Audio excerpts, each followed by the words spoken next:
Assalamualaikum warahmatullahi wabarakatuh. Saya Citra Ayu Arvina dari kelompok 4 akan mempresentasikan tentang Participation Action Research 2. Saya mengambil jurnal dari Abdul Rahmat dan Mira Mirnawati dari Universitas Gorontalo dengan judul Model Participation Action Research dalam Pemberdayaan Masyarakat. Langsung saja mengenai partisipasi masyarakat dan pembangunan. Pembangunan yang baik adalah pembangunan yang berbasiskan partisipasi.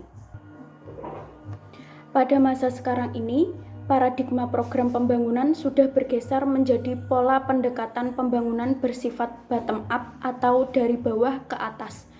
Partisipasi aktif masyarakat menjadi landasan utama pada program pembangunan yang bersifat bottom up.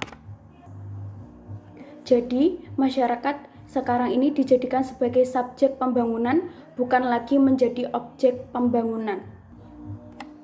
Selanjutnya mengenai Program Nasional Pemberdayaan Masyarakat atau PNPM Mandiri Perkotaan di Kelurahan Bagan Deli. Program Nasional Pemberdayaan Masyarakat atau PNPM Mandiri Perkotaan merupakan salah satu program pembangunan pemerintah yang bertujuan untuk menanggulangi kemiskinan melalui peningkatan kesejahteraan dan kesempatan kerja masyarakat miskin secara mandiri dengan berbasis pemberdayaan masyarakat.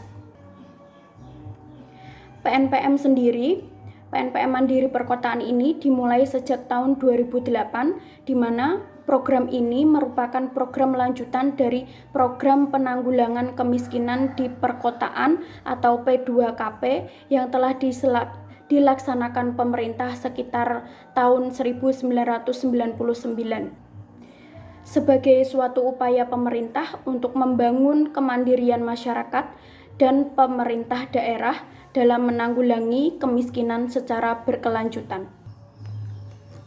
Adapun salah satu yang menjadi tujuan khusus Program Nasional Pemberdayaan Masyarakat Mandiri Perkotaan ini adalah untuk meningkatkan partisipasi seluruh masyarakat termasuk masyarakat miskin, kelompok perempuan, komunitas masyarakat terpencil, dan kelompok masyarakat lainnya yang rentan dan sering terpinggirkan ke dalam proses pengambilan keputusan dan pengelolaan pembangunan. Sedangkan lokasi pada penelitian ini adalah di Kelurahan Bagan Deli yang terdiri dari 15 lingkungan dengan kondisi lingkungan yang kumuh dan memprihatinkan. Setiap tahunnya, Program Nasional Pemberdayaan Masyarakat ini selalu memberikan program-program kepada masyarakat Kelurahan Bagan Deli untuk memperbaiki kondisi daerah tersebut. Namun, kenyataannya, program-program tersebut belum cukup membantu kondisi kelurahan ini menjadi lebih baik dikarenakan rendahnya tingkat partisipasi masyarakat terhadap program pemerintah.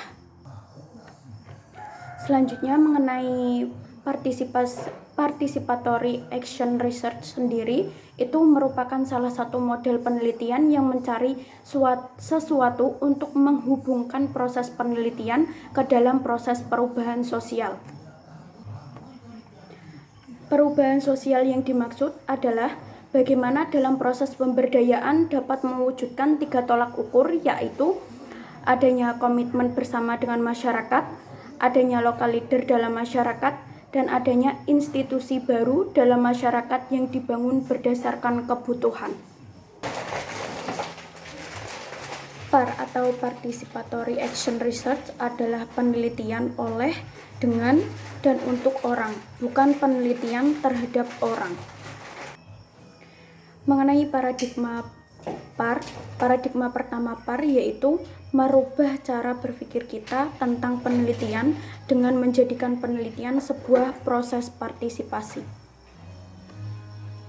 Sedangkan paradigma kedua PAR yaitu proses di mana komunitas-komunitas berusaha mempelajari masalah secara ilmiah dalam rangka memandu, memperbaiki, dan mengevaluasi keputusan dan aksi mereka.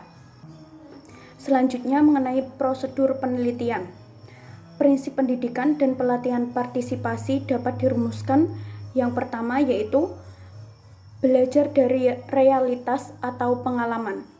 Prinsip ini menekankan bahwa yang dipelajari dalam pendidikan ini bukan hanya teori yang tidak ada kaitan dengan kenyataan dan kebutuhan. Yang kedua, yaitu tidak menggurui.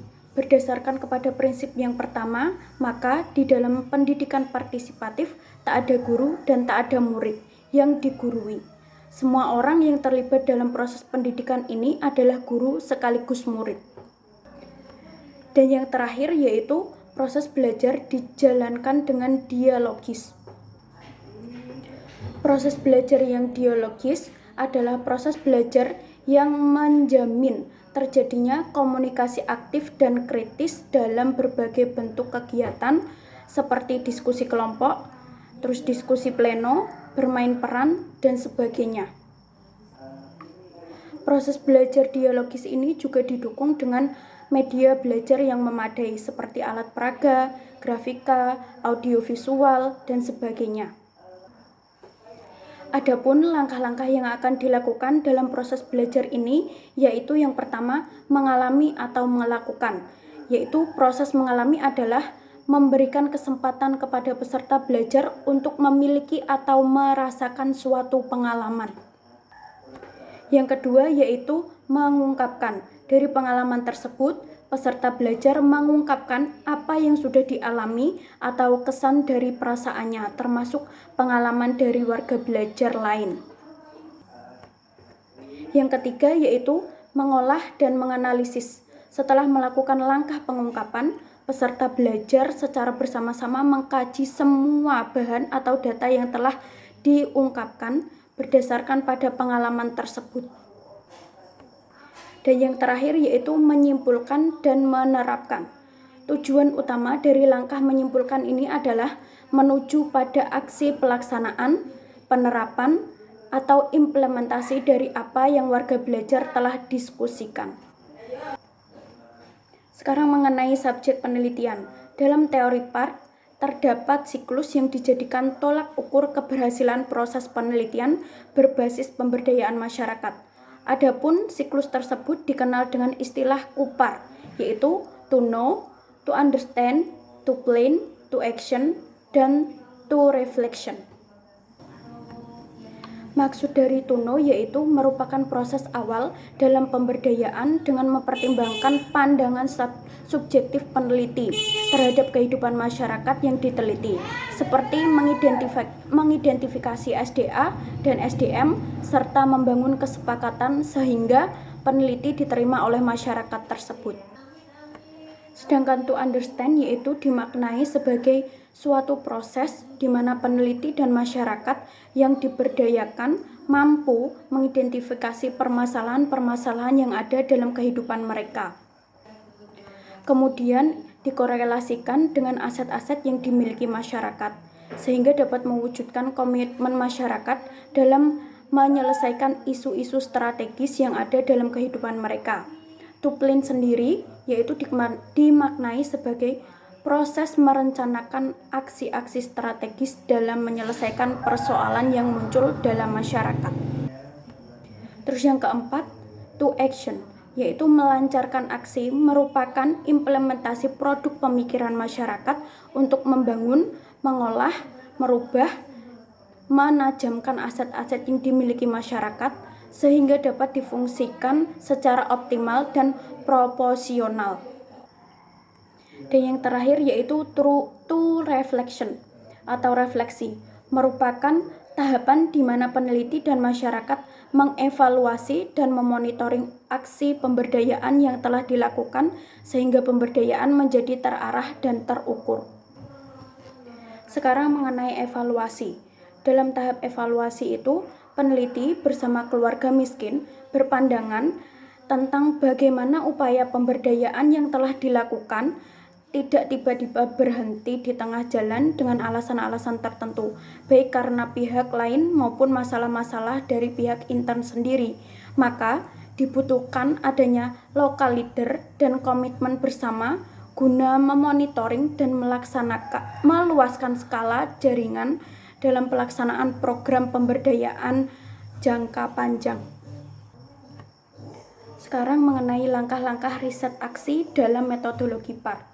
Langkah-langkahnya yang pertama yaitu membangun hubungan kemanusiaan, yang kedua penentuan agenda riset untuk perubahan sosial, yang ketiga pemetaan partisipatif, yang keempat merumuskan masalah kemanusiaan, yang kelima yaitu menyusun strategi gerakan, yang keenam pengorganisasian masyarakat, yang ketujuh aksi perubahan, yang kedelapan refleksi atau teoritisasi